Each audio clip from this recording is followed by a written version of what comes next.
how to add work experience in FastJobs. If you want to add a work experience on FastJobs, it's very simple. We go ahead and then first launch the FastJobs app, and this is the interface that we will be able to see. Then what we do is we tap on the profile icon from the bottom right.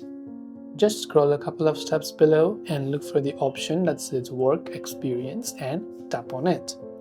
Here you can see the option called add work experience. So tap on that option. You can type in your job title that you worked before. You can type in the company, the working period from which year to which year, and a couple of description if you want to. Then you can tap the save button on the top right hand side to save the changes.